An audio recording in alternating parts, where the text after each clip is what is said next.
मौलवी साहब, मैं आपकी बेटी की उम्र की हूँ। चुप कर। ये हमारे कुरान और हदीस में लिखा हुआ है।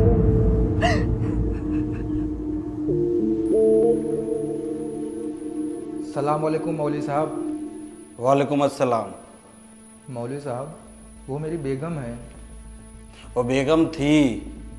जब तुमने उसको तलाक तलाक बोल दिया उसी दिन तुम दोनों का रिश्ता खत्म हो गया। अरे वो मेरी ही गलती थी, मैं गुस्से में आकर अपनी बेगम को तलाक तलाक तलाक बोल दिया।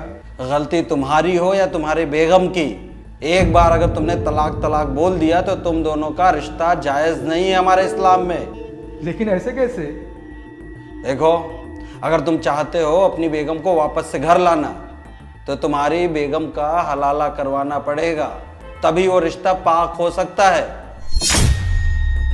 हमारे कुरान और हदीस में लिखा हुआ है और हम सब मुसलमानों का फर्ज है कुरान और हदीस को फॉलो करना।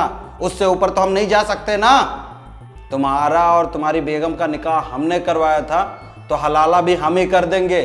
फिर अपनी बेगम से वापस से निकाह कर लेना, फिर वो इस्लाम में निकाह जायज़ है। अरे मौलवी साहब, आप अपनी उम्र देखिए और हमारी बेगम का उम्र देखिए। उससे कुछ भी फर्क नहीं पड़ता, बस हलाला ही करवाना पड़ेगा, तभी तुम अपनी बेगम को वापस से घर पे ला सकते हो। ठीक है, अपनी बेगम से बात करता हूँ मैं। तुम अपनी बेगम से क्या बात करोगे? क्या तुम्हारी बेगम कुरान और हदीस से ऊपर है क्या? देखते हैं तुम्हारा निकाह कौन करवाता है। अरे हम मुसलमानों का फर्ज है कुरान और हदीस को फॉलो करना।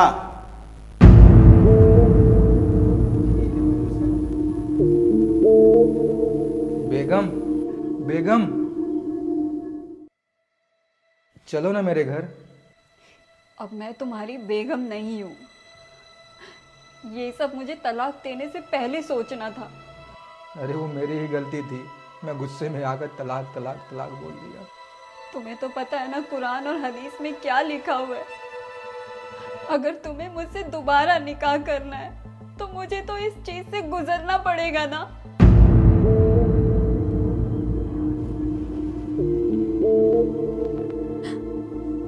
मौलवी साहब, मैं आपकी बेटी की उम्र की हूँ, मेरे साथ ऐसा मत कीजिए, मुझे जाने दीजिए, रहम कीजिए मुझ पे। चुप कर।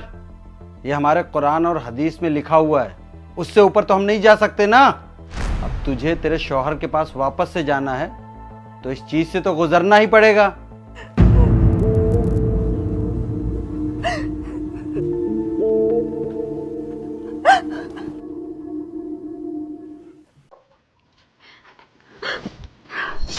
हाथ मत लगाना मुझे। अरे तुम मेरी बेगम हो, तुम्हें नहीं छूऊंगा तो किसे छूऊंगा? बेगम हूँ, ये तो तलाक देने से पहले सोचना था ना।